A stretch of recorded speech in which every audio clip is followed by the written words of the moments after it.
Welcome in to DC On Screen, a podcast about the DC Universe properties being brought to film and television. I am your host, David C. Robertson. This is my co-host, Jason Goss. Hey. And, oh man. So, last week, actually over a week ago, we were doing a news episode. While SDCC was happening, we did briefly discuss the Wonder Woman trailer and the Suicide Squad trailer. And I'd kind of like to get into that a little more since I'm sure we've both seen it numerous times by now. Yeah.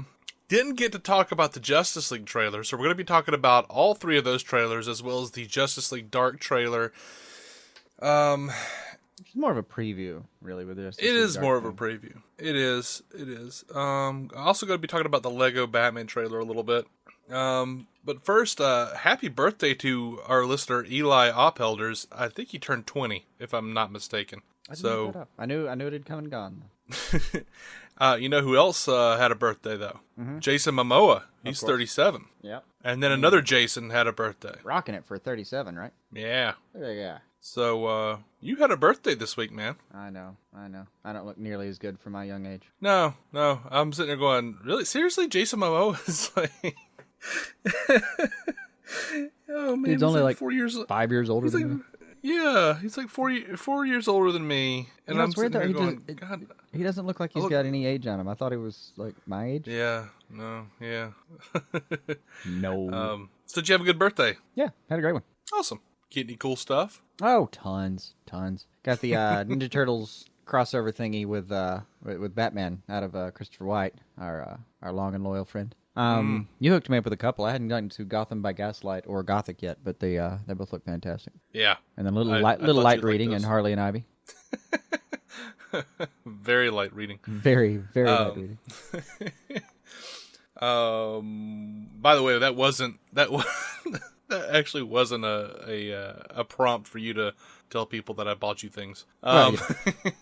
Just while I'm listing, I'll be I'll be diligent. I was genuinely curious. We haven't had a chance to speak. We actually haven't now. Man. Oh, okay. So we're gonna jump into one of the great things was like I went and watched the Star Trek movie and was rather pleased. Simon Pegg he does not let me down, man. Me too. Like I was really pleased with the movie, and actually I wound up doing another crossover episode. I did 2 episodes of next time, the comic book television prediction podcast with Scott Madison. Mm-hmm. I wound up doing a Star Trek Beyond, very impromptu Star Trek Beyond podcast review with him, and we also did The Killing Joke, even though we've already done The Killing Joke. So I wound up defending it a lot over there. Madison was not amused. And also, Madison was not amused. And also, acquiescing to some of his complaints. But, so I say we jump in, man, because we got like 13 pages of knock it out. of news. And I'm sorry if we missed something, but, these things can't be avoided sometimes. We're in the days after Comic-Con, you're just grabbing at straws. Yeah, we're just, inundated with news bits. Some of them true, some of them not. First up, Geoff Johns was apparently 3 months ago promoted to president of DC Entertainment. He still answers to Diane Nelson, though. Who is also the president of DC Entertainment. Yeah.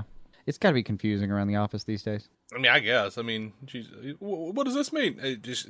It means I'm still your boss. Oh, okay. I mean, it could either be like a nice little uptick for Johns that doesn't quite mean as much as it might look like it means on paper, but he still gets the nice title and everything. Or it could mean like they told Diane, like, okay, look, you're still in charge completely unless he says something, and then we do what he said. Right. Otherwise, you're totally in charge. Johns, you still answer to Nelson. Okay. Nelson, do what John says. Do everything John says. Wait, what? Or that could be the other way around. We don't know. We've been scouring the internet, Nelson. You've got an arch nemesis out there? No. Yeah. Some co-host of some crackerjack podcast. She mocks me. So anyway, I choose to believe that this means nothing but good things for DC Comics and DC Entertainment in general. Yeah. The more Whatever. fingers John's has or the more pies John's fingers are in, the better off we all are. I don't know how many people would disagree with what I just said. Some. I We mean, I'm not actually had a saying there guy aren't. on. I said I don't know how many. I'm sure there are going to be people that disagree because it's an inevitability. Oh yeah. But not a lot. Yeah, we had a guy on our Facebook page. I don't remember his name, but he was like, "Remember he screwed up the Green Lantern movie." I'm like, no, something else. A lot happened. of people screwed that up. I will go back and say not Berlanti. Look, By all accounts, everyone who read Berlanti's script thought it was pretty damn good. I choose to blame Stuart Bayard. I don't remember him, which Well, means I he don't was feel an like defending editor- him. So yeah, let's blame him. He was the editor on Richard Donner's Superman, but he also directed Star Trek Nemesis. So I'm blaming him. Okay. And he was the editor on Green Lantern. And the editing is my biggest problem with Green Lantern. So That was many people had that problem. So Batman the Killing Joke grossed $3.8 million in 2 nights. Yeah, it did. Yeah, it came in like third. It was ridiculous. Yeah. I mean, when we went and saw it, it was packed, man. I mean, packed. Mm-hmm. Not everybody got to sit together, kind of packed. Now, like, it only made like 600,000 the second night, but it was available for download then. Well, it was A, available for download, and B, you got to admit, the second night was kind of a last-minute thing. It was tacked on. Yeah, it was tacked on. I mean, everyone who really, really had to get this thing got in and got their tickets and made it to night 1, and then it was enough of an accomplishment that night 2 even happened. And the fact that it even brought in another 600K, impressive. And what did it do it on, like a Tuesday? Yeah. So, they have released a sort of a preview for Justice League Dark. What did you think of this thing, man? I don't know what to think of it yet, other than I'm happy it's going to get a shot. And Matt Ryan is Constantine. And Matt Ryan's Constantine.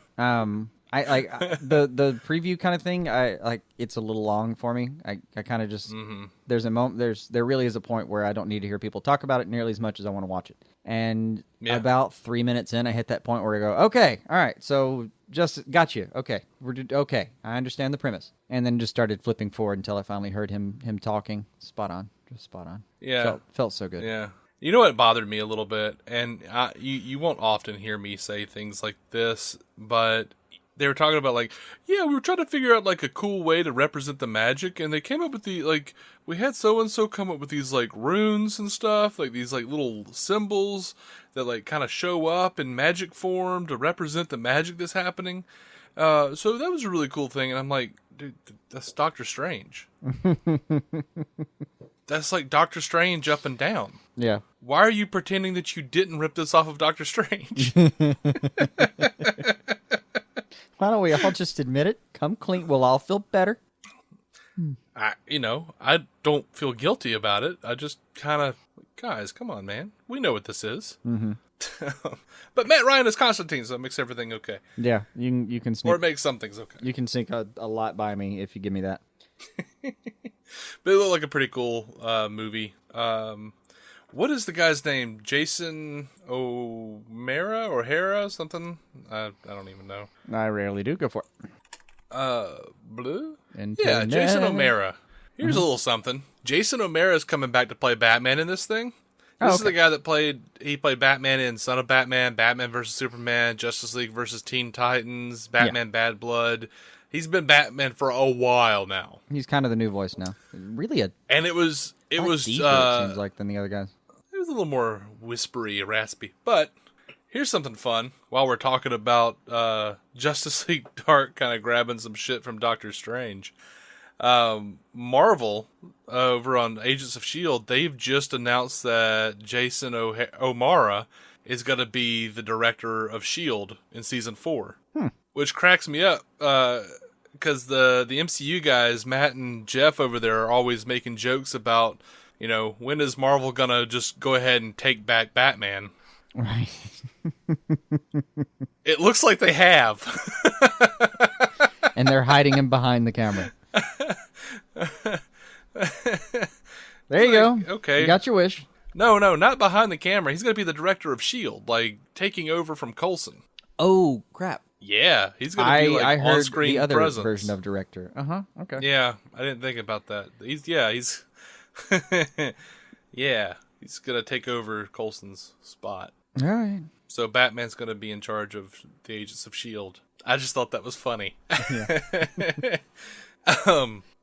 All right, so before we jump into the movies and television, we are sponsored by Loot Crate, a monthly subscription box service for epic geek and gamer items and pop culture gear. For less than $20 a month, you get 6 to 8 items that include licensed gear, apparel, collectibles, unique, one-of-a-kind items, and more. You have until the 19th Pacific time.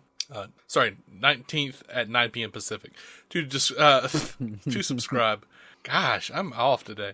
And receive that month's crate, and when that happens, it's over. So, lootcrate.com/giant size team up. Enter the code giant size team up to save $3 off on any new subscription. This month they're doing like anti-heroes and bad guys, gone good, etc.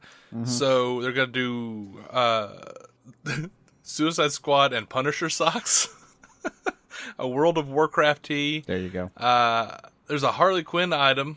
It says for her that you'll go nuts over, and an Archer wearable that'll make you sploosh. So, and in honor, oh my!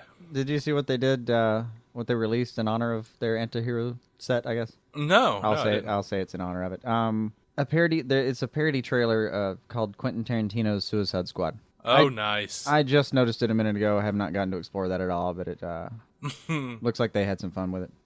That's nice. I think it looks like it's getting pretty popular. All right, on with the news. So, according to Listen First Media, Suicide Squad generated the most online buzz during the SDCC convention. It beat out Star Trek Beyond and Wonder Woman, which is... Star Trek Beyond surprisingly took second place, by the way, which is crazy. It says like they've had like zero marketing. So the fans took it upon themselves. I don't know who it was. The fans, as always, are fractured. Fracturaled? I don't know. Whatever. I don't know. I don't word well anymore. We're gonna make it through. Did you see how Henry Cavill pranked the Suicide Squad? No, I just saw the little clip of him coming up from behind him, and he's walking around in an anonymous mask. That's all I call it. Yeah, he's like walking around taking pictures in the anonymous mask, and went up to the Suicide Squad table and got an autograph, and he's like, "Can I get a picture?" And Will's like, "Oh yeah, whatever, that's cool." And he like kind of comes beside Will and pulls up the mask as they're taking the picture, and Will goes to look at the guy and sees it's Henry Cavill and like screams and points at him, and everyone laughs. It was a lot of fun. Oh, Superman! Yeah. Which, have you seen Will Smith on the Tonight Show recently when he did the multiple entrances? No. Well, that didn't have anything to do with Suicide Squad. It was just funny because he kept going, that wasn't good enough, and he kept trying the entrance over again and more elaborate. It was pretty funny. But he did a whole bit where he's like, yeah, like Jimmy's talking about like, oh yeah, like it's crazy, like the movie's good, but I'm like watching you, I'm like, only Will Smith would know how to like run around on top of cars and shoot people. I'd be like, what's going on? Where do I shoot? But like Will was talking about like, yeah. I mean, I'm like, I've done this a bunch of times. Like I've had a bunch of big movies and stuff. Whatever. This ain't nothing. Whatever. It's just another big movie. It's just a movie. And then he's like, and then the Batmobile came around the corner, and I was like, no! Like he's fanning himself, and he's like, Batman jumps out of the Batmobile, and I'm like, Ben, can you sign this for me?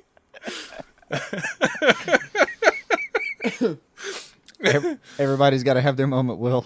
I mean, hey, look, you made it pretty far. I mean, you're on set. You're starring in how many movies is this for you? What number of dozens?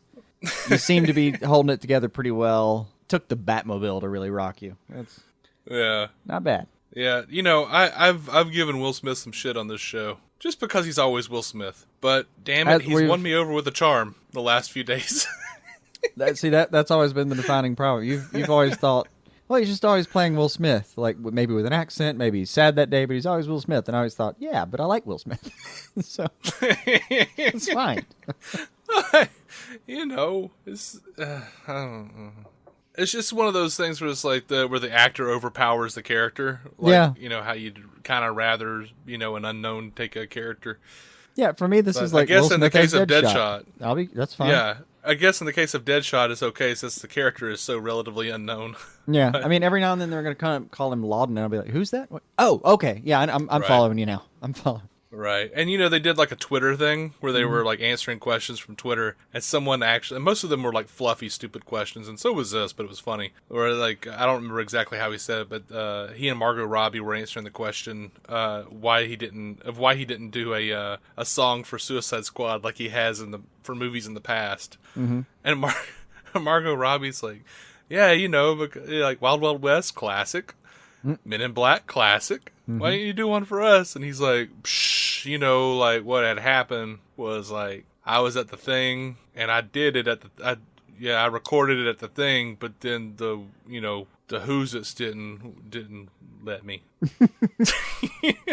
Like he said it like something weird like that. Like it was just like clearly he was playing up the fact that he was just making up some bullshit. Yeah. I don't know. It cracked me up, and I was like, damn it, Will Smith, charming me, making me all part of your team again. He's won the rest of America, Dave. Fall in line. I'm going to go listen to Big Willie Style again. There you go. What's that thing worth? Speaking of which, they had a... yeah. They did a Suicide Squad block party in Miami, and his ass came out and sang Miami. Yeah, I saw that. I actually went back and watched that one. Well, you jackass. I knew it. How dare you charm Miami as well? I don't know. Like, hey, man, the 90s nostalgia train keeps barreling on. The other day, like, my alarm clock went off and Summertime by DJ Jazzy Jeff and the Fresh Prince was on, and I was like, God, I haven't heard that song in, like, 20 years. That's a minute. That's a minute. Like, why... Yeah, like why? It was like a rock station that plays or like a station that plays a lot of new hits and stuff, and to get me up and make me angry, so I will actually wake up. I was like, why are you playing Summertime? Anyway, I'm gonna sleep right through that. It's pleasant. I did. I was like, oh yeah, you. I remember you. I had you on a cassette tape. My folks threw it out because parents just don't understand. Yeah. Boom. And it was a cassette tape. And at some point they must have looked and gone, we don't have anything that can even play this anymore. Right.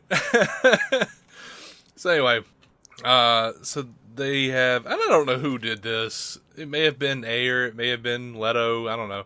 I'm losing track quickly of all these people who are releasing stuff from Suicide Squad, but a video was released that actually showed us more of Harley Quinn's classic original costume. It looks like it's on a mannequin inside of like Joker's lair where he has all the knives on the floor. Mm-hmm. There was even a bit where they showed her actually pulling the costume out of the trunk or out of the crate, and like hugging it, like during the scene where she gets dressed. Yeah, that was kind of cool. That is neat. That'd be a cool nod without actually having to do something as goofy as that thing would look on screen in this movie. I think it would look good. I do. I don't know. I'm on record. On record, man. I think it would come off strange. There were a lot of in-between designs that I thought would make a lot more sense. I thought they'd go with something a little more Arkhamish, but Hot Pants won the day. Hot Pants won the day. Whatever. Apparently that was what she actually talked about how she had a hand in creating that look, so. Yeah, I think she had a hand in extending the short length a little bit too. I got to a point where it was getting a little ridey, I suppose. Oh, she definitely said she was really on board about the shoes until she actually wore them for a whole day, and then she really regretted talking them into those shoes. So, poor thing. That sucks. Be strong. So you want to talk about this actual final big trailer that they put out? They've thrown out clips and all sorts of stuff, and I've watched them all, and still don't know a whole lot. Yeah, I don't know how much I can actually talk about it, other than it's like the other two trailers. We watched them all. We thought they were fantastic. Mm-hmm. I really enjoy the like Waller discussing the quote unquote metahumans of the Bible. Yeah. Like Samson and Goliath. Samson and then Goliath. It actually makes me wonder if like the bad guy is going to be more of an old school like mythic villain. I mean, we're talking about a lot of magic here. I'm just wondering if we're going to like see more mystical villains, like, I don't know, I'm just wondering if it's going to be someone like biblical or something. It sure as hell might be. I mean, that swirling string of garbage in the sky did not look terrestrial. No. And, No. I do take it back. There's one interesting thing that happened. It's like the first thing in the trailer. Everything else is just it's really cool, but I don't know what to do with it yet. I need it in the context of the rest of this film. By the way, I need the rest of this film now, like right now. But being that I can't have that, Deadshot talking early on in the film about how, or in the bar scene about, hey, we tried. I actually had a feeling that was more like a pit stop before they went and did that. Whatever it is they're out to do. I think that's going to be at the end of the second act. That's what it looks like. Yeah. The regroup, the darkest before the dawn period. I like that they gave us that much, and they weren't worried about it. They were just like, yeah, let's just actually have this. And it was a good speech, and he did a good job with it. Another damn moment of Will Smith charming the pants off of me. What was it? Don't forget we're the patsies. Yeah, for the first time, that line made sense to me outside of just being a tagline for a movie. Yeah. And I was okay with it. Yeah. Did you also like Triangle Bitch? I did. That was pretty good. I did. I liked that. And another thing in the bar scene is, man, I mean, I know it feels like it feels like we already know this for sure, but Slipknot's not in that bar anywhere. I didn't see him. Yeah. Yeah, I noticed that. I'm pretty sure he's headless somewhere. It keeps seeming like he harpoons away or whatever that is, and Flag goes. Yeah. I feel like it's going to be as simple as Flag saying like, "Come back," and then he tries to run away. Last warning. Click. Yeah. Or Flag doesn't seem like he might even give him that much rope. Just click. Told him not to run away. Yeah. I didn't notice that Slipknot wasn't hanging out with the gang. Oh yeah, most of the clips where they have power shots too, he is not available. Digging the extra Amanda Waller stuff. Yeah. I'm digging the Enchantress stuff. All of us is looking awesome. And to be honest, I've seen so many clips now. I'm not sure what's in this trailer and what's not anymore. And there were all the little 1 minute guys. It's gotten to be. Yeah. I just want to do it now. Let's go ahead and watch it. Which we're going to be seeing it in 3 days. So. Yeah. Whew. And we will be coming back with a podcast review. That is true. As soon as we see it. Time for us when we're recording this time. Let's see. The movie starts at 6:30, I think. So. And it's 8:30 our time right now. So about this time we'll have lost Slipknot and probably be hanging out in the bar listening to that speech. Yep. So anyway, moving on from the trailer, I guess. Unless you had anything else that was in there that you really wanted to talk about. No, we're all just excited. We all know that. Yeah, I'm very excited to find out who this adversary is. Yeah, I'm really impressed they've kept it DL this long. Because to me, there are so many DC has never really shied away from just attacking the pantheon of religion as well. So you could really go we have a heaven and hell in DC lore. We have fallen angels. Superman fought an angel. Hell, there was a fallen angel that was on the Justice League. Zariel, yeah. So I don't know. All of these movies so far seem to be playing into that notion. I don't know Moses/Christ imagery with Man of Steel. Then we had more religious stuff, in Batman v Superman. And what if we actually have a fallen angel or something? I kind of want it. I kind of do. It'd be a nice push into stuff Constantine and Justice League Dark and all of that shit. Just give me sci-fi and religion and everything and superheroes, all of it. Greek mythology. We have Zeus. Zeus is real. I kind of want it all. Yeah. And the idea that they would be embracing all of that makes me happy. So anyway, David Ayer is saying that the eyes of the adversary came to him in a dream. Okay. Yeah, he said they were trying to figure out what these villains were going to be that the squad was going to be facing. He had a dream with these. He says it was a black pool of liquid with a human shape rising out of it, all shiny and covered with liquid. He said that he thought that they were covered in frog spawn, a frog spawn-like substance, and then he realized that they were covered in eyes. So he just went in and drew the creatures, and that's what they became. They just pretty much took it from his drawings. I mean, that's what it's looked like when we've seen still frames of it. It's just a weird kind of almost wooden-ish creature with a bunch of eyes. I don't know what the hell these things are. Little Despero babies? No.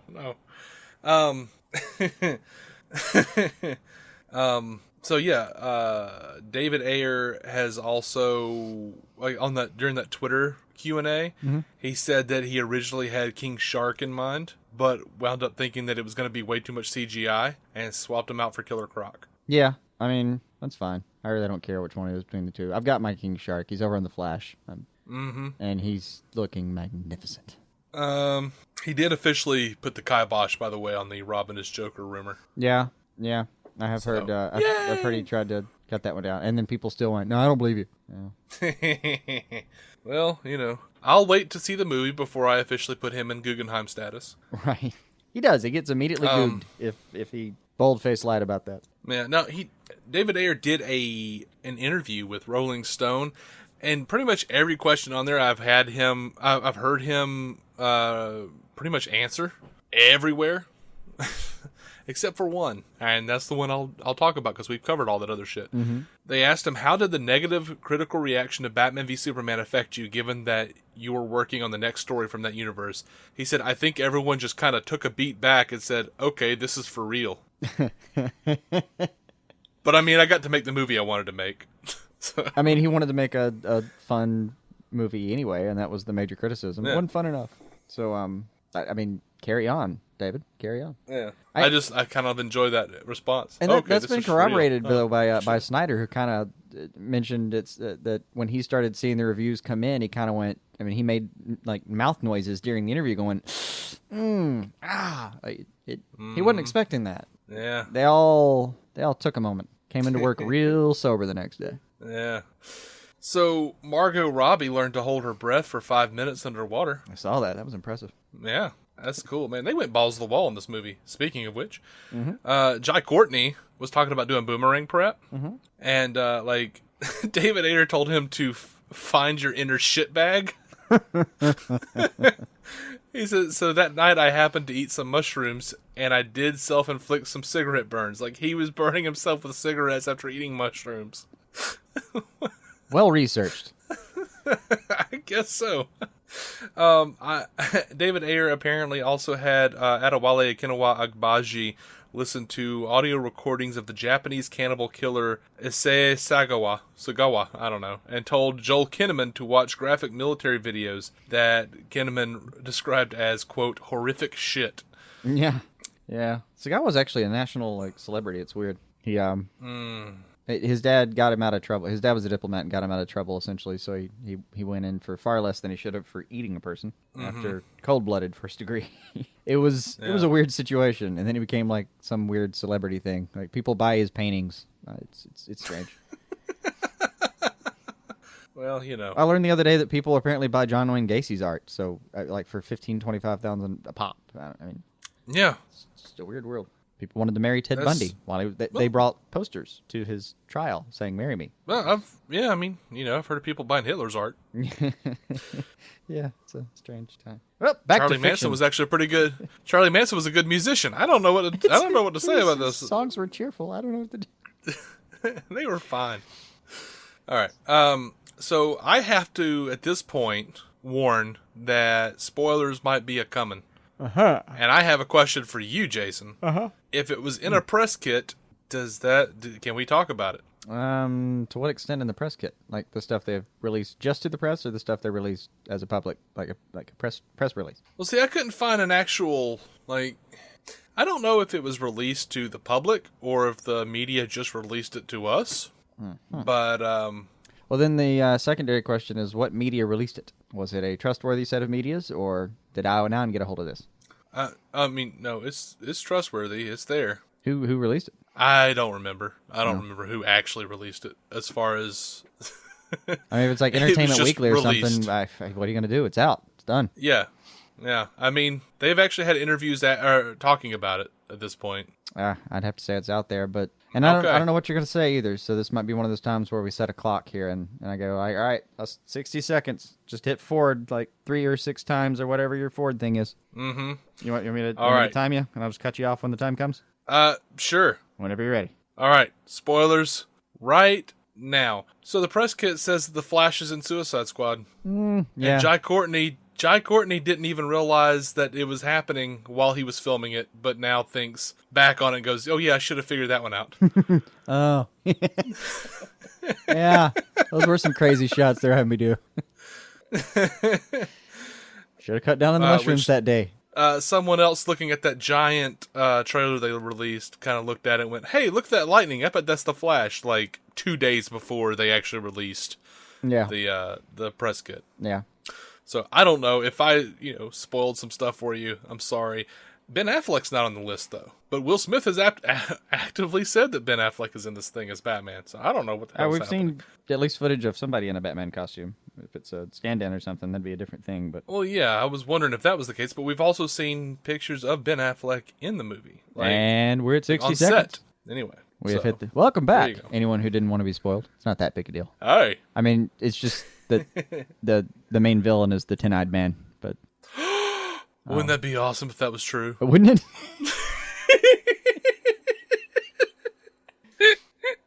With a sidebar of crazy quilt. Right. All right, so I don't think this is a spoiler, but it has been confirmed that there is a mid-credits scene in Suicide Squad. Okay. So I always look it up now before I go in. I mean, there are several websites that do this for you. It's just safer. all right.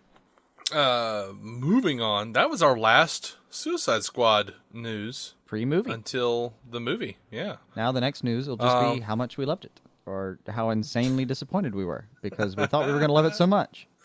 Right. I think the first one. I hope the first one. I have faith. They'd have to screw it up royally. Wouldn't they? All these trailers have been amazing. Of course, we've barely been shown anything, so. I know. I don't want to be leaving going, I miss the trailers. I miss the trailers. I'm going to watch the trailers again. Speaking of trailers, the Wonder Woman trailer. I don't have a lot to add to it other than what we said the other day, though. I know there's some breakdowns with some extra stuff. I wanted to know who the crack-faced woman was. I don't know. And I couldn't really find anything. It didn't jog my memory at all. I got nothing. Somebody should Yeah, knows. I haven't. Yeah, I don't think that's anybody that we know, or if it is, they didn't have a crack face mask. It was a weird shot. It's clearly meaningful, but I mean, Well, okay. Back then, though, they didn't really have prosthetics. And I've seen the theory floating about that it might be like just a woman who was harmed during the war. Oh. And had like a prosthetic made, because back then they would have like these like ceramic masks. Yeah, made. I've seen like ceramic noses for people with syphilis and stuff like that. So it might be that. It's a jarring image. I've also seen the theory floated around that, and it makes sense. I don't know why I didn't think about it, but I've seen the theory floated that the German general or whatever, it looks like she's about to try to go assassinate with that badass sword. Is actually Ares in human form. Just poking along. That would make sense. I mean, it would fit in with some of the stuff we'd heard about her movie like a year ago when people were possibly irresponsibly releasing synopses. It would a movie with her, I wouldn't mind seeing Ares at all. Right, I wouldn't either. That'd be fine. That'd be awesome. So far, everything about this trailer is awesome, though. As far as I'm concerned, I love the very Zack Snyder-esque shots of the Amazonians like fighting, like jumping around with bows and arrows and shit. That looks just amazing. Oh yeah, the shot of her coming over the hill backwards, bow already lined up, was phenomenal. That reeked of 300 and such. Action scenes look like they're going to be just as good as anything we expect out of this franchise right now. Pine looks like he's bringing the humor. He's got the good quips down, the great reactions. Yeah. I don't know. It looks pretty damn good. Yeah, I'm just excited. She looks like a card-carrying badass, and I want to watch her movie now. And her armor skirt, whatever it's called, is so blue. Yeah. Yeah. Does that make up for your eyes? Nothing to make up for those eyes. I know, but you get what you get. Nah. Get what you get. The lasso looks fantastic too, by the way. I love the glow they've got going on this thing. Yes. Especially since like the scene that they're in is kind of drab. Like that setting that they're in is pretty gray. It's just a gray ass war, Yeah, to have that outfit being as colorful as it is, and we'd heard reports and whatnot that they'd colored it up a little bit, shined it up. Man, it just looks amazing. Like her deflecting that mortar shell with her shield, or just the shot of her standing there under the barrage with the shield was also good. And Pine's not the only one bringing the funny. There's Lucy Davis in there. That's good stuff too. Yeah. Do it old school where she gets out there and fights with her. Yeah, fingers crossed. Even though if they do it like they did in the comics, it might be a little dumb or really dumb. Oh, it could be so dumb. But I don't think they're gonna make it dumb. Yeah, I saw a meme floating around that was like showing her in the trenches or whatever, like being shot at with her shield up, and it was like it said this area was called No Man's Land. She is no man. I don't know. It made me laugh. Right? Yeah, she's badass. Oh yeah. All right. So the thing we didn't get to talk about last week came out just freaking Justice League trailer. Recording. Like we pulled it. We kind of pulled in the reins on the recording. I looked up and went, Dave. Yeah. It's out. It's here. So we have this bleak as hell, like fishing town, it looks like, with some of the roughest looking seafarers I've ever seen. And Bruce Wayne talking about this cat who comes from the sea and brings fish to people in the wintertime. On the king tide. And that he comes on the king tide. Yeah. I know king tide is a real thing, but that's awesome that it's the king tide. Oh, yeah. Man, Momoa looks just damaging. Yeah. He looks like he's a beast, man. Oh, yeah. The shot of him with the wall of water, I'm still trying to figure out how they did that, because that, did they just make a steel cutout and, bolt it to the rocks? Because a wall of water like that should just pummel you like a disused chew toy. Mm-hmm. But it makes for a great shot. Maybe he didn't feel it because he was drinking. Yeah. By the way, when he's chugging that booze and throws the bottle down, I'm sitting there going, dude, there's a shot and a half still in that bottle. What is wrong with you? It's a dead soldier, dude. What are you doing? I really love this trailer. They're not going to call it a trailer, but I really love it. Icky Thump. They have it playing in the background. They have it listed as the official Comic-Con trailer, I think so. Yeah. Yeah. I hadn't heard Icky Thump in a while, and as soon as this is going to be fantastic. Yeah. Oh, it's going to be good. I'm gonna catch shit probably because music elitists are always like, white stripes. Why would you like that? I know. It was funny. When they first came out, the musical elitists were on their side. It was it all. Yeah, it was weird. You live long enough, you become the villain. Isn't that some movie that said that? Some movie. So I loved how they contrasted the yes and no candidates here. Yeah. I love that we see Aquaman, who's just not at all interested in doing anything like this. No, I mean he physically assaults Bruce. Well, Bruce is a dick. Yeah. I'm trying to figure out if it's before or after. I think it's before he says, "I hear you can talk to fish." I think it's before he does that. He says that and then gets slammed on the wall. What do you think? Is it the other way around? I think it was the other way around. It looked like he was actively holding him against the wall when he goes, Arthur Curry, and then the guitar goes. Yeah, it is. It's shot from the same side, so it does look like he was against the wall already. So he talked himself down off the wall somewhere, and then still smirks at him. After this guy with this guy who's just, let us not forget, really, really strong, slams him up against the wall, and he's like, It happened to me last month with Superman. You got to bring it a little more than that, buddy. Yeah. Why don't you try flying me up a few hundred feet and dropping me? Then we'll talk. But man, Ben Affleck's version of Batman, I am enjoying so far. I am enjoying so much that I think, even though yes, Kevin Conroy will always be my Batman, dude, Ben's he's a contender. Your live action Batman, at least, right? Well, I mean, even the way that they're portraying him as being such the jackass, the Paul Dini Conroy Batman had that to some degree, and I think we're going to see that. I know we're going to see that, more in this Justice League action cartoon that's going to be coming up. But, like Ben's just, I hear you can talk to fish. Like, he's such a dick. Yeah. I don't know. And I really dig it. Fearless. I'm loving that part too. Absolutely fearless. Yeah. And there is, by the way, going to be a little bit of humor around here. I mean, even Wonder Woman and Bruce have a scene that's at least worth a chuckle. Oh, sure, absolutely. Yeah, like, is he with us, more or less? more or more or less? Probably more or less. He said no. He said no. More or less. He said no. And then so far, everything Ezra Miller's done has been at least fun to watch. I don't know. I mean, I don't even know if there's no need to make him. I mean, what do we need to do to just let him play? He can just be funny for the whole film, and that's going to be fine with me. I don't need like a big heart moment so much for him. Like, I mean, I'm sure there'll be a couple of moments for everybody here and there, but I don't need that moment with him. He just sounds like he's going to be fun, and he's got his own movie coming. He's got plenty of time for that. They were talking about at the Comic-Con how Flash moves so fast all the time that he normally doesn't hear anyone. He's very lonely. Yeah. So like I kind of dig that take on it, man. Like I haven't really ever thought about it, honestly. I forget where I ran across the concept, but I've seen somebody explore that before. Where like, he especially when he's doing his patrols around the city. I mean, he can patrol the entire city in a few minutes, like nook to cranny and back again, but.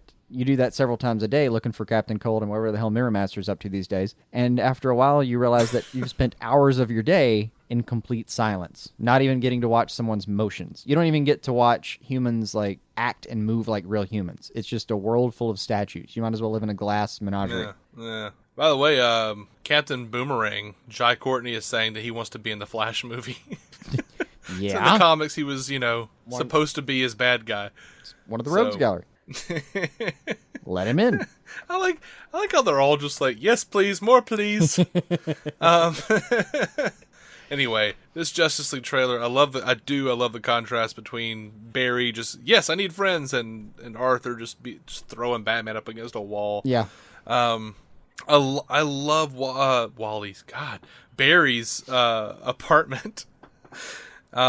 All the books, because he can speed read, obviously. Yeah. Like, all the books, all the monitors. Did you notice that on one of the monitors Rick and Morty was playing? I did not. It's fantastic. Yeah. It's actually the X Gonna Give It To You scene where from Needful Things, when he and Summer are about to go fight the devil. Of course. And the pump-up scene at the end.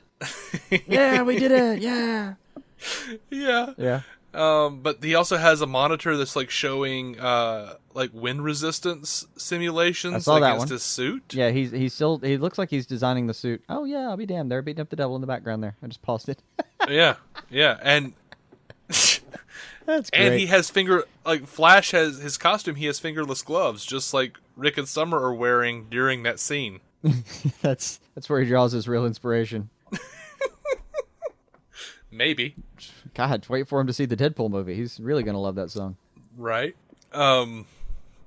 Did you hear what they like? Grant Gustin was shown the Ezra Miller Flash costume. He was like, "Oh man, I haven't gotten to see it yet. Oh, that's sick. I knew it was gonna look more like Injustice, but that's sick. That's great."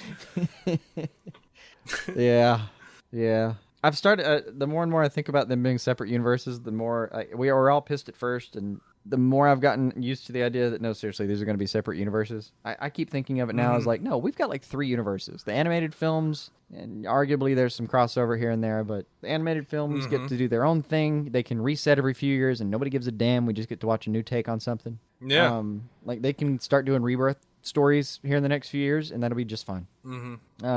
Or, hell, they could just do rebirth. It's an 80-page book. They've got plenty of stuff in there. Right. Yeah, like we've got that. We've got our TV universe, and now we have a movie universe. I'm liking that. I'm starting to get more comfortable with that being more of a blessing than a curse. Yeah, look, in a few years, in like 10 years or so, all these shows are going to be off the air or close to being off the air. I mean, they might run, who knows, 12, 13 seasons like Supernatural and Smallville. Who knows? But I think the best way to, like, after you end those things out, and I don't know how else you go about, upping the ante other than doing like a Crisis on Infinite Earths and just having all those cats running around together. I really don't know how you do it. Just go ahead and do that movie.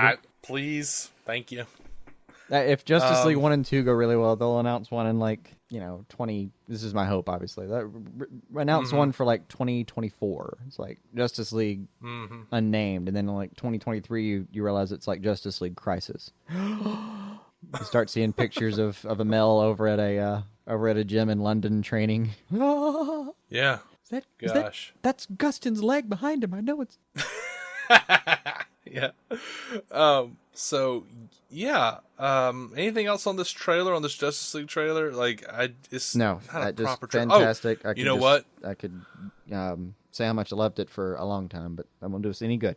Yeah. You know, what I was thinking is when I was watching it, it looks like they're in that Bruce and Diana are in like that flying fox ship. Mm-hmm. Because there's like a monitor again with wind resistance against this giant ship-looking thing, and the reporters all talked about the flying fox. By the way, would that be after Lucius? Was what now? Would that be named after Lucius? Why not? I mean, I don't know of any mythical creatures that were flying foxes, unless maybe he was just a big fan of like the Star Fox franchise on Nintendo. Right. I just played a lot of Crash Bandicoot. Oh man. Okay. Let's see. They put out high-res photos of the logos for all the Justice League members. Looks pretty badass. Oh, also, they put out a big team photo, and Superman was in it. So cool. Stop crying, whiners. The one thing Superman's missing there so far from this trailer is the reappearance.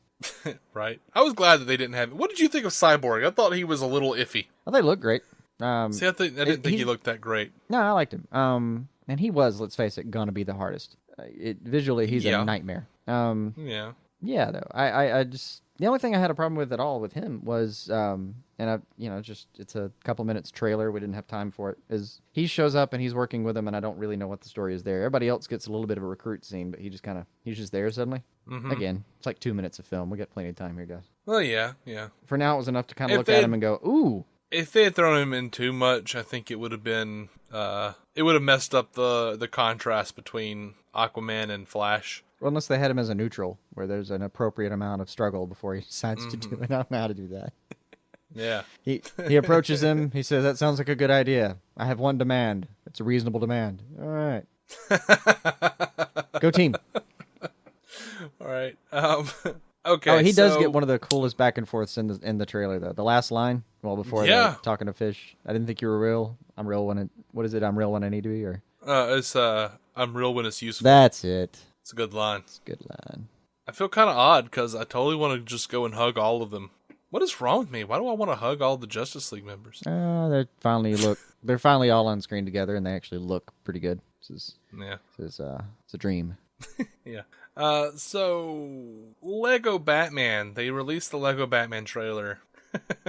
I'll let you go first. What did you think, man? Looked funny. Shit. What do you want? It's gonna be like everything else that Will Arnett touches. Yeah. See, won't last very long. Will be funny. I didn't find anything in it funny. I liked it. I kind of was really disappointed with it, honestly. Like, I heard everyone was like, "It's just hilarious," and I'm like, "You were expecting just like belly laughs or something?" Yeah, I was expecting it to be funny. You poor thing.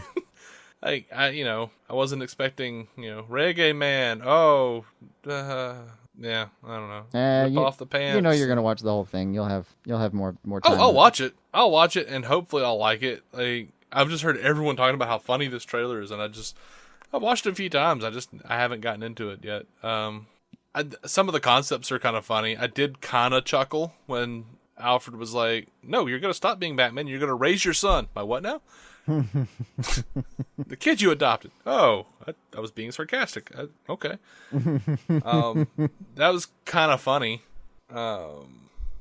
I feel like I haven't been given too much more. Like, some of the jokes were lame. I don't know. Maybe I'm just a jackass. You'll get I really there. wanted to like it. I wanted to like it. It's a Lego movie. There's going to be a certain amount of humor here that's just... I think before I got to see it, everyone was saying it was so funny that I think by the time I actually saw it, or I got to see it, I was just like, really? This is what was so funny? And also, I loved the Lego movie. The humor in it, anyway. So, yeah. I don't know. Maybe I was just expecting too much. I think it'll work for you when the time comes. Hope so. We've seen many a bad trailer.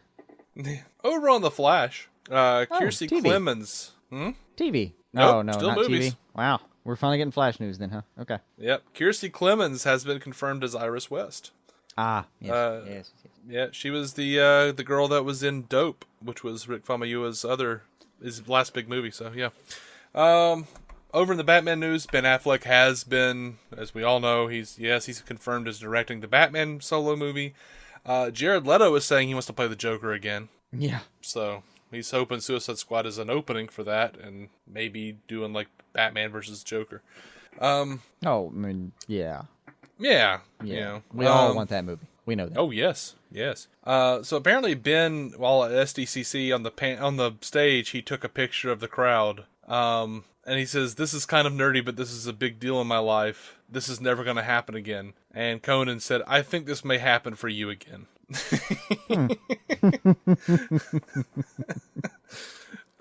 So yeah. He also said, doing Batman is like taking on a great play and doing it in a way that's never been done. So that's cool. I just looking forward to whatever they're doing. Yeah. All right. It looks like we're actually now on to TV. Oh, we are on the TV. Okay. Now we TV! are. Woo! Now we are. All right. So to Gotham. Not much in the way. Like none of these shows had much in the way of an actual trailer for the new season. Mostly sizzle reel from last season.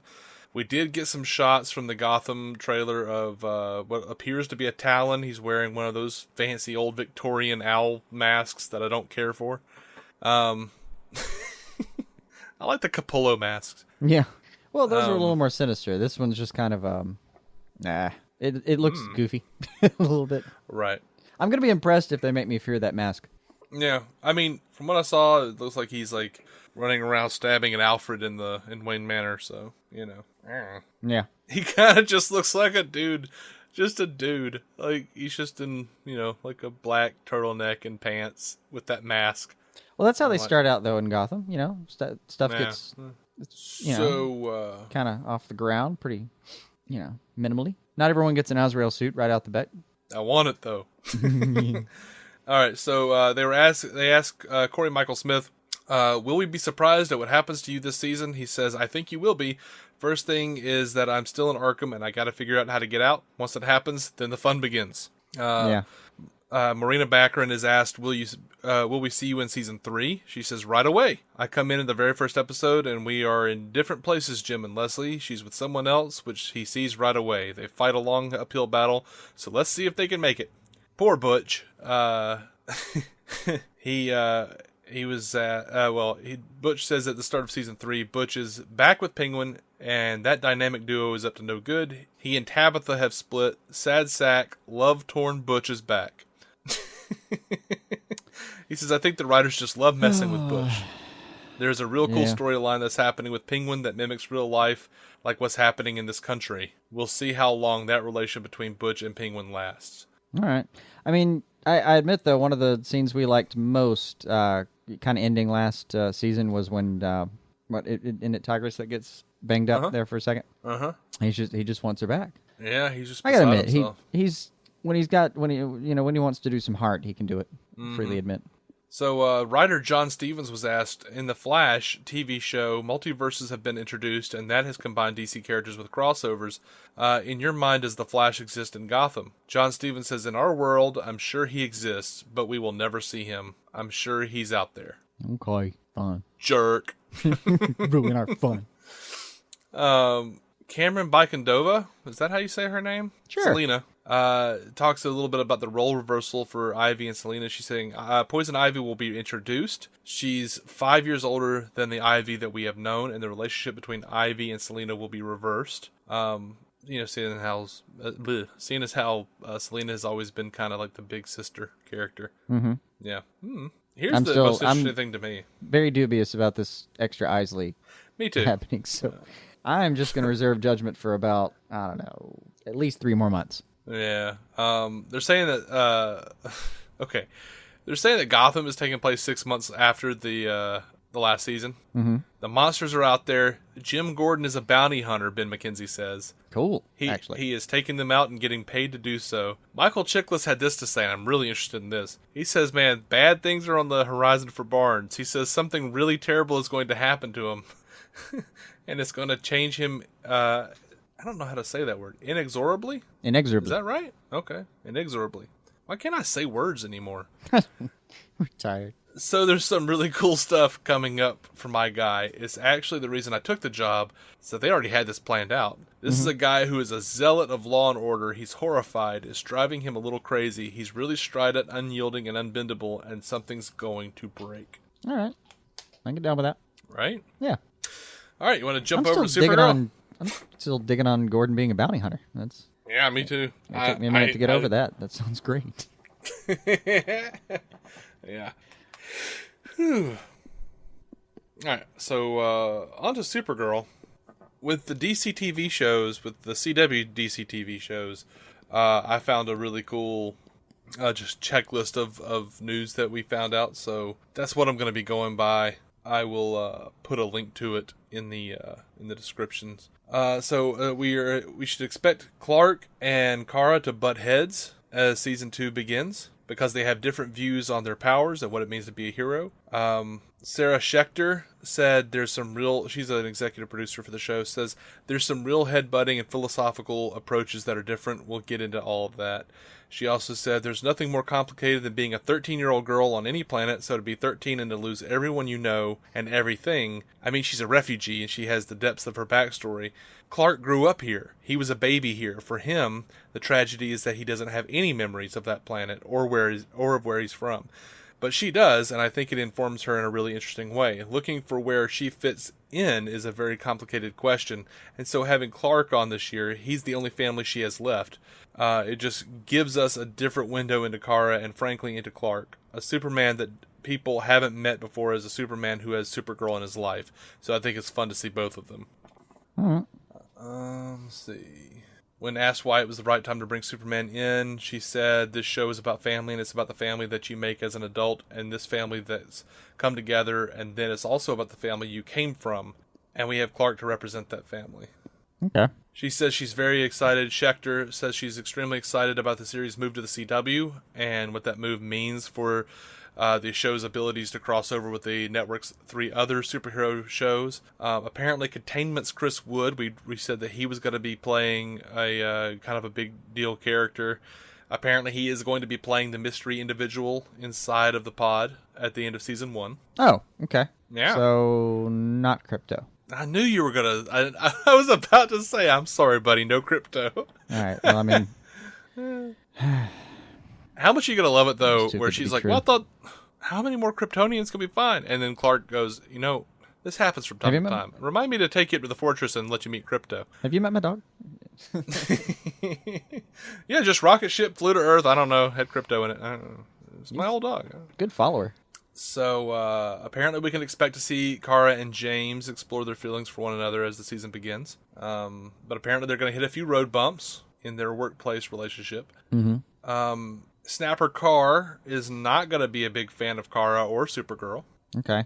Schechter is saying that big things have to happen to get Superman and Supergirl together, while she was talking about the arrival of Linda Carter as the President of the United States. Mm-hmm. We should expect Floriana Lima's Maggie Sawyer to be badass, and apparently it looks like Wynn is going to be looking for a straight up job at the DEO. Oh. I think it would make the DEO a little more fun. Jeremy Jordan hinted. It's a little serious right now. He enjoyed his little stint there at the end. I guess so. I mean, I kind of felt like that's where they were going anyway. Yeah, that's where we want him to go at least.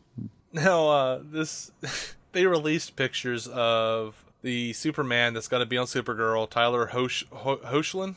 Hoechlin? Is that? I don't know. We have a long history of not pronouncing names correctly, or apparently other words now. Expanding our premise. And people are not pleased with this. They released this official picture of him standing next to Supergirl, and I will say the on-set pictures look a lot better. But this, the glamour shot they put out was weird. The glamour shot, he's posed weird. The suit does not look good. Have his face in a He's weird got direction. He's got like a weird man. He looks like Joaquin Phoenix from the movie The Master. Which actually, now that I think about it, could have been a really cool angle if we could have had Phil Hoffman as an overbearing Kryptonian cult Jor-El head. But yeah, like I think the on-set pictures look a lot better. I don't know what they were thinking with the picture they put out. People are putting up, comparisons of him and Henry Cavill, which, by the way, isn't fair. It's not right and it's not fair. No, no. Give him a few seconds before you start throwing, Cavill at him. Yeah. They've done some interesting things with his cape and that certain people aren't thrilled with. I kind of dig what they did with his cape, but I understand people who are disappointed. One of our listeners who didn't want to divulge their identity messaged me and said that he looks like he's about to hand us a pamphlet about our Lord and Savior Rao. Or Rayo, however you pronounce. It's Rao. However you want to pronounce. Rao, yeah. I feel good about that one, but I'm sure I'm wrong in some corner of the world.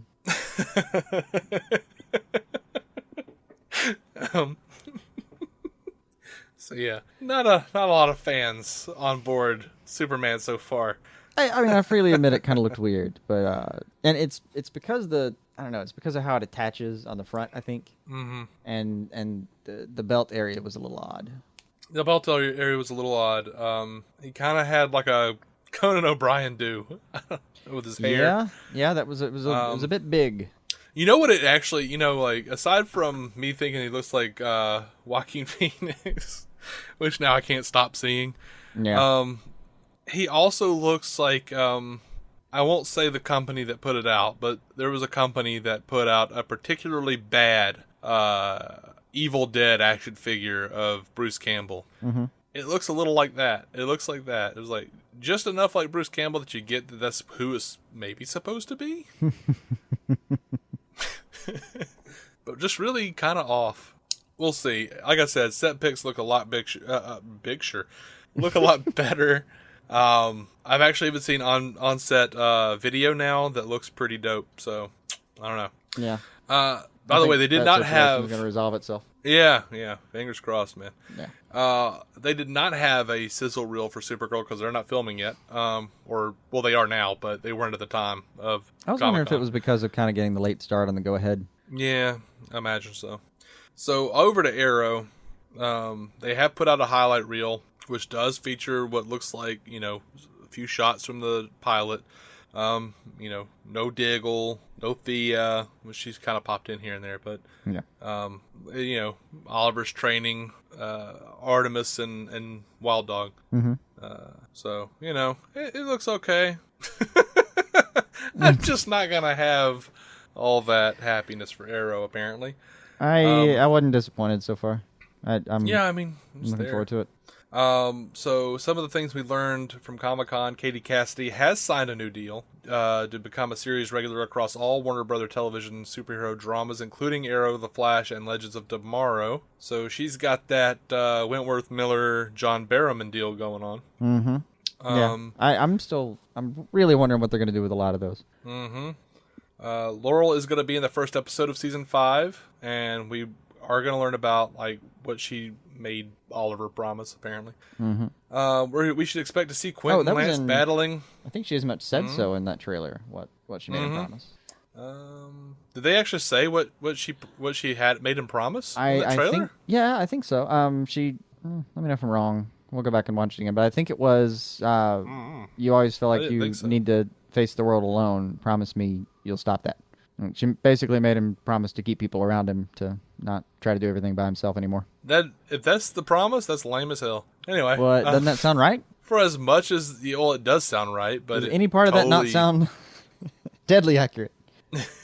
Yeah, it does. So we should expect to see Quentin and Lance battling a lot of demons in season 5 as he works to pick up the pieces of his life after Laurel's death. Okay. That sounds exhausting. Mm-hmm. Laurel. Mm-hmm. The series' 100th episode will air as part of the CW Supersized crossover event with The Flash, Legends of Tomorrow, and Supergirl.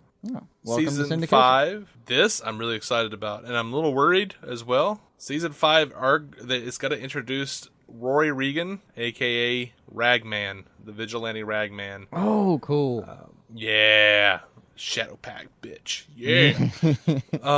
This thought he had a neat concept. I've been wanting to see him played with a little bit more. Yeah, and he's apparently going to be played by Joe Dinicole of Blind Spot, and he's going to be in a recurring role. You know, I'm just hoping they don't take away his magic abilities, since we're going back to street level stuff. I mean, they said they didn't really want to do a lot of magic here. Is there a version of Ragman that doesn't have a magic ability? No, but you know. So they take away superpowers in these shows sometimes. So, like, I'm just worried he's just going to be like a hobo running around with, like, rags on. And I'm like, no, steal souls! Yeah. And he's like, steal a phone, got it. And then... So, apparently, Felicity fans are going to have to wait things out to see where Season 5 takes Oliver and Felicity. Mm-hmm. Looks like she is going to have a boyfriend, though, in the first episode. Yeah, they're going right into it. Stephen Amell joked that he was going to kill him in Act 4. Is that right? Yeah. Says he shows up in episode 1, dies in Act 4, or something like that. See, at this point, you know, Team Arrow looks relatively different. Diggle and Thea have gone. We're going to have Wild Dog, Artemis, and Echo Kellum as Curtis Holt. Mm-hmm. Curtis wants to become a vigilante and fight alongside the rest of Team Arrow, which is going to send up some red flags at home in his marriage, which we were afraid of. Mm-hmm. Apparently, Mayor Ollie Queen is not a good mayor. Like, he is like a really shitty mayor, and he's just like leaving all the mayoral responsibilities to Thea while he runs around being a vigilante. Yeah. And apparently the big villain that Oliver helps creates is going to be called Prometheus, but is not going to be the Justice League character Prometheus. Okay. I mean, you had to doubt that. Yeah, there's no Batman, so I don't really see a reason to do Prometheus. Yeah.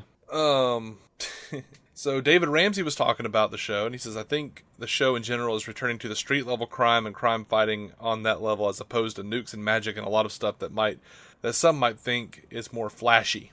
Mm-hmm. I wonder if he means flashy. I don't think so, because I've never seen any nukes on the Flash. Well, in the article they capitalized and italicized Flash. So you know, maybe there's an editor somewhere that just thought that'd be funny. He says, I think it totally worked last season. Not totally, David. Not totally. But I think part of the strength of the show in the beginning was the fact that it was the street-level crime bosses and crime lords that we fought as a team using Felicity's brain and our brawn, right? Mm-hmm. We'll return to that. So yes, you will see more side-by-side fighting with Diggle. When he comes back, he's going to have an opinion about these new team members, particularly in the wake of Canary's death. So there's that. Yeah.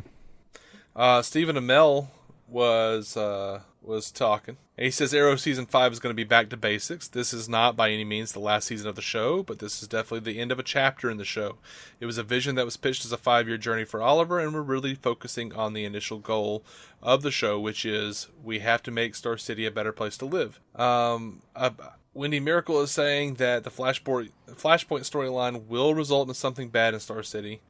She says it will have a big impact on the characters as it does have impact on. I don't know what that means. That's what she said, apparently. Okay. I've seen it quoted 2 different places the exact same way. So I actually went and looked for that, and I'm like, does that make sense? Again, thinking an editor was to blame. Yeah, I don't know. Apparently, it will have impact on somebody. I've also read it was mostly it's mostly going to be the impact is mostly going to be on Oliver and Diggle's relationship. Okay. If everything that involves the word Flashpoint, I just somewhat refuse to speculate on until we get an episode or 2 in. Mm-hmm. So over to the Flash. Speaking of Flashpoint, they've shown us a trailer. Looks like Cisco's a millionaire. Yeah, I like so many other parts of the Flash. I think Cisco's my favorite part so far. I like the part I'm looking forward to the most. Mm-hmm. Yeah, it looks fun. What was the coolest thing to me is Reverse Flash screaming, "Who's the villain now?" Yeah. I mean, we are not shying away from the book, you know. Well, I think they're gonna have to shy away from it, but well, like having Reverse Flash come in and say like, "who's the villain now?" That's so Flashpoint. I don't even know what to do with it. Yeah. Apparently, Barry's decision to race back through time to save his mother will have serious implications on the entire show and our favorite characters, as seen in the trailer above.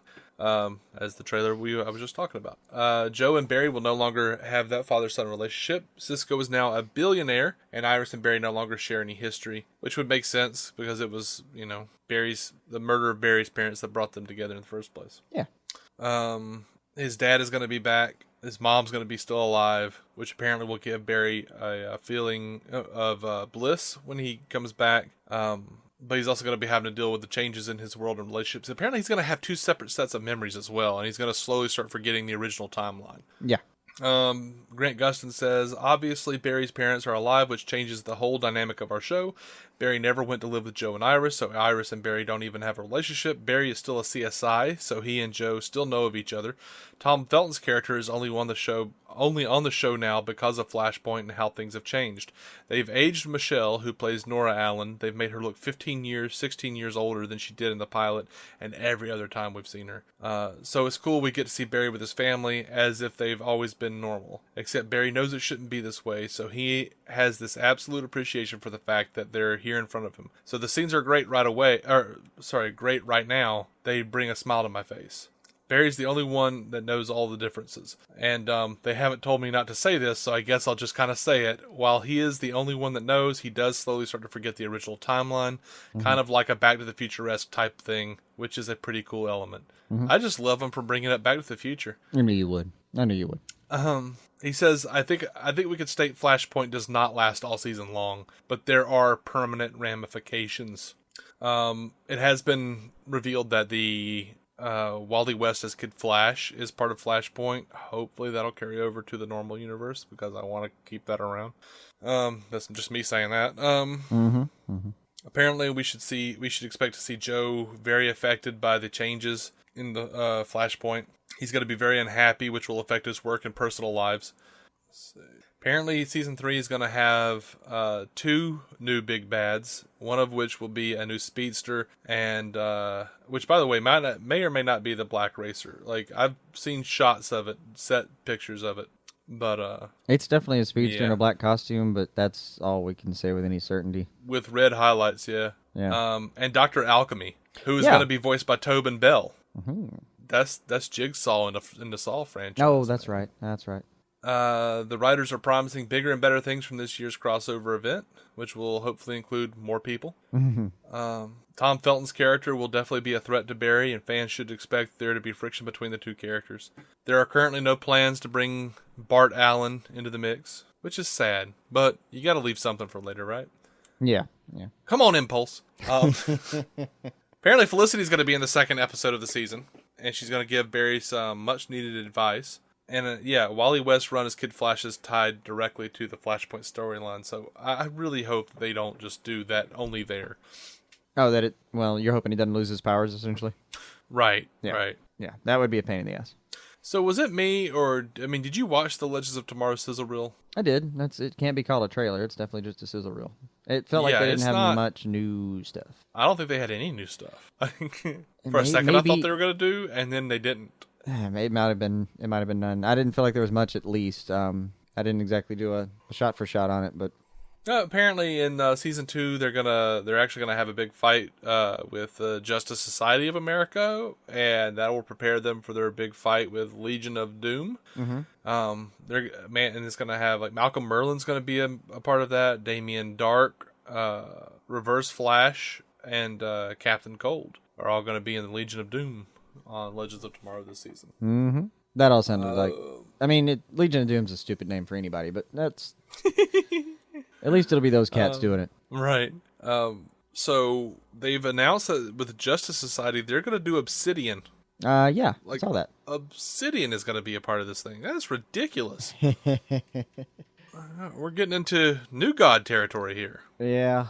All right. Well, they had to bring him in sometime. I feel like it's the ever-escalating rise in any story where you start off with a DC Comics character. Eventually, they've got to meet a new god. Yeah. Obsidian, that's a huge surprise for me. I was like, what? Stargirl, not a surprise. She was, I think, created by Geoff Johns, if I'm not mistaken. Yeah. Dr. Midnight coming in. We already knew about Citizen Steel and the former Vixen. Yeah. Apparently, I mean, this is obvious. We can expect Sarah to be seeking blood for the role Malcolm and Damien had in Laurel's death. And don't forget that Malcolm was the one responsible for Sarah's death as well. Yeah. Mm-hmm. Well, sure.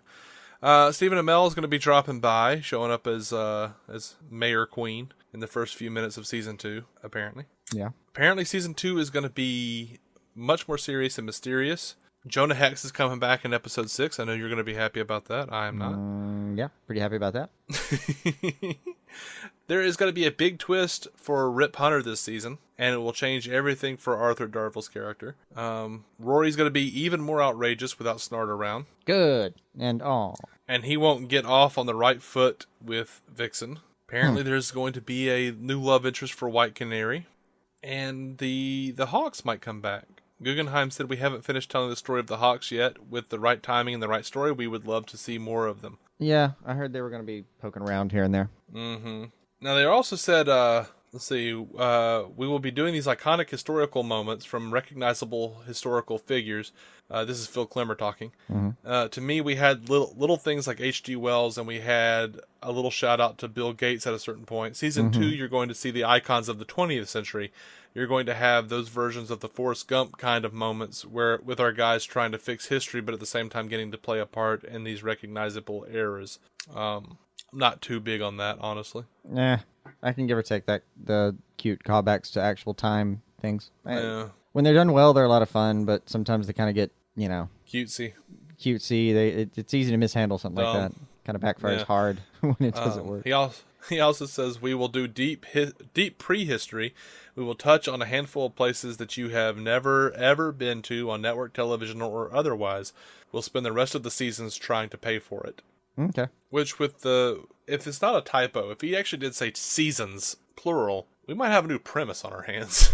Well, it's already supposed to be a new premise. Like they've decided to abandon the whole hey, we're just going to go back for this one guy. Because is this going to be like a Rory squashed a bug in the prehistoric era, and that'd be great. The show's Quantum and now Leap. dragon lizard people run the world.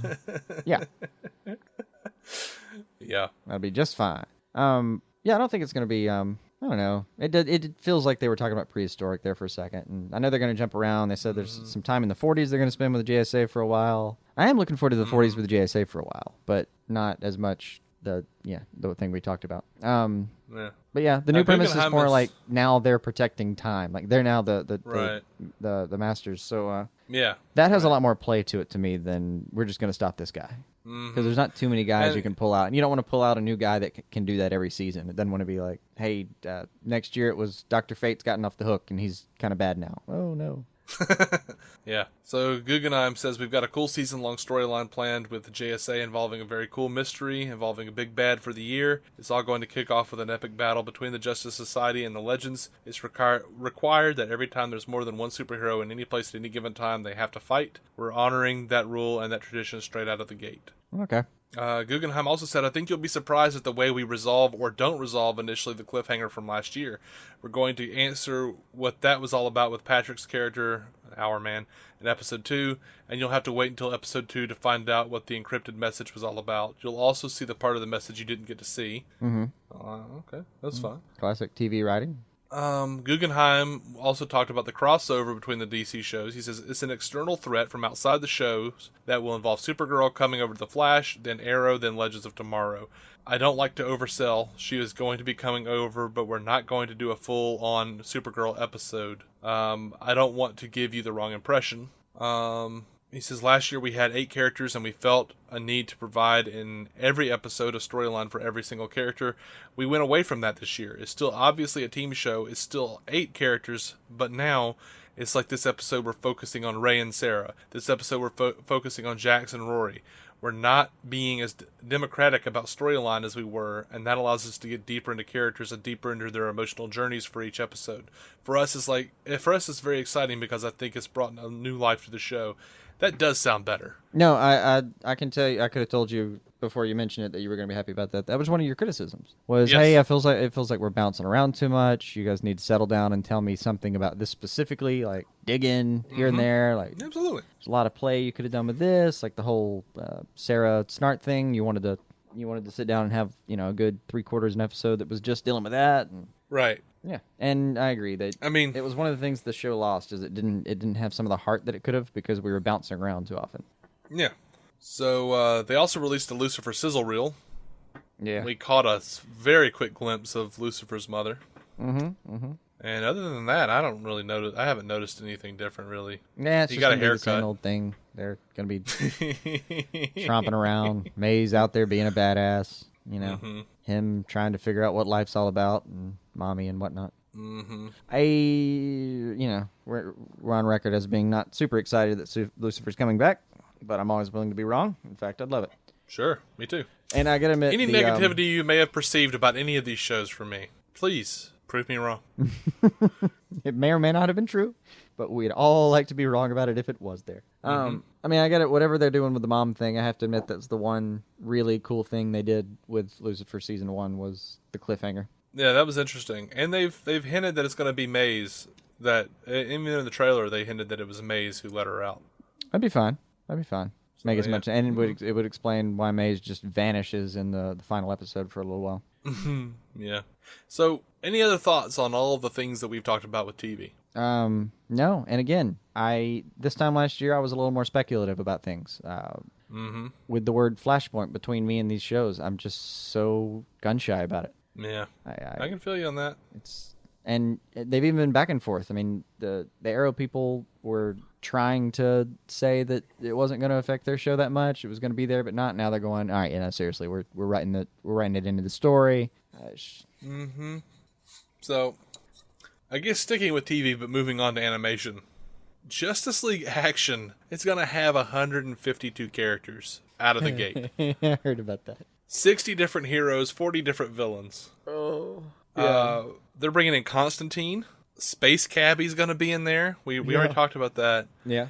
Butch Lukic says that Constantine is in quite a few early episodes. Space Cabbie is a character that DC wanted involved in the series and turned out was a good choice. Patton Oswalt is apparently playing Space Cabbie as well. Oh, fantastic.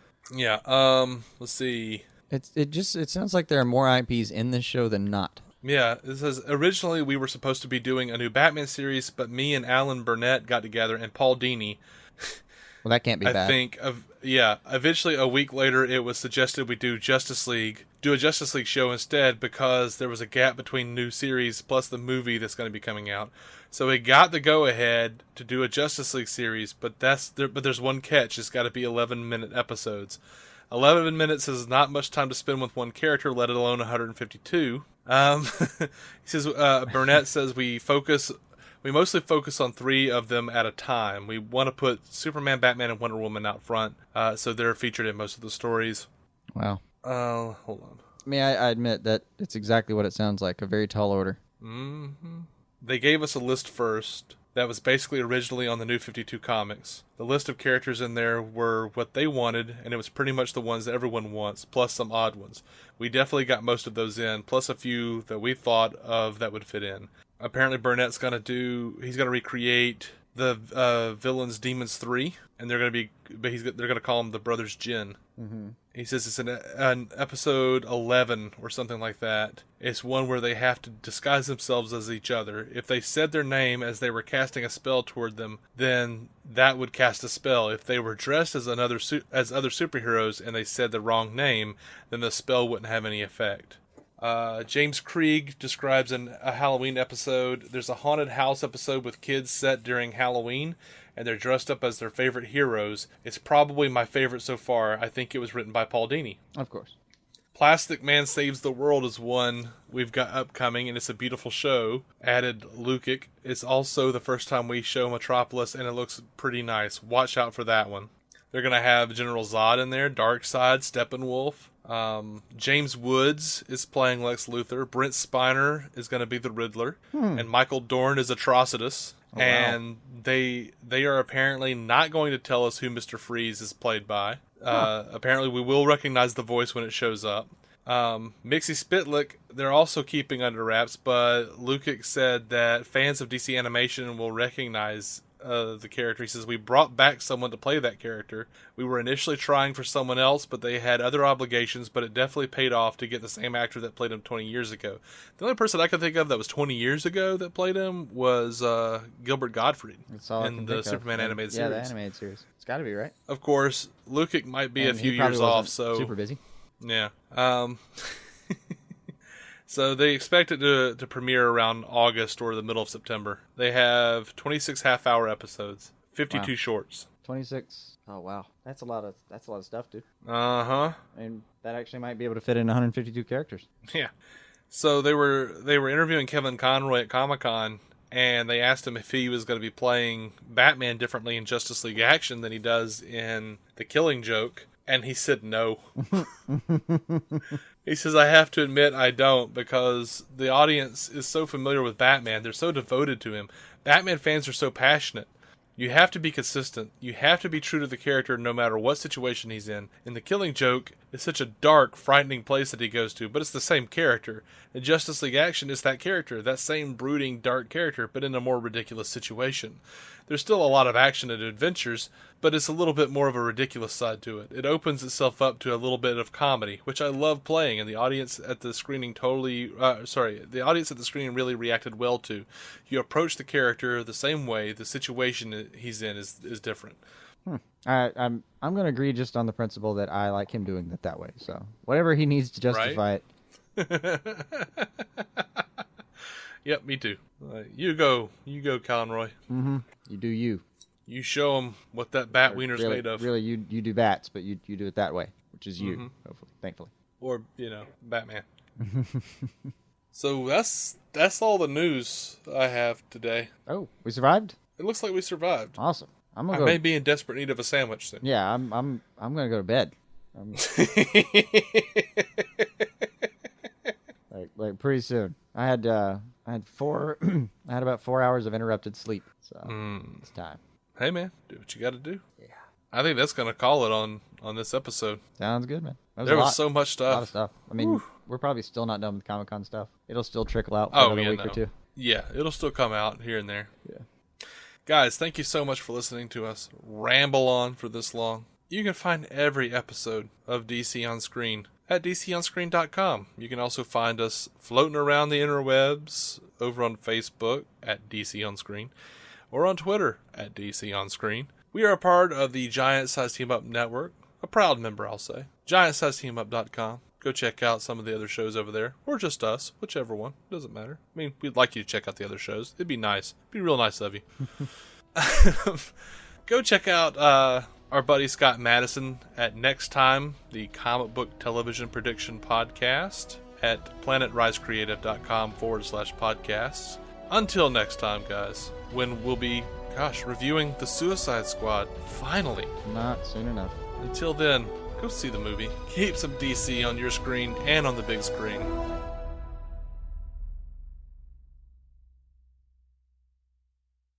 With the Lucky Land Slots, you can get lucky just about anywhere. This is your captain speaking. We've got clear runway and the weather's fine, but we're just going to circle up here a while and get lucky. No, nothing like that. It's just these cash prizes add up quick. So I suggest you sit back, keep your tray table upright, and start getting lucky. Play for free at LuckyLandSlots.com. Are you feeling lucky? No purchase necessary. Void where prohibited by law. 18+ terms and conditions apply. See website for details.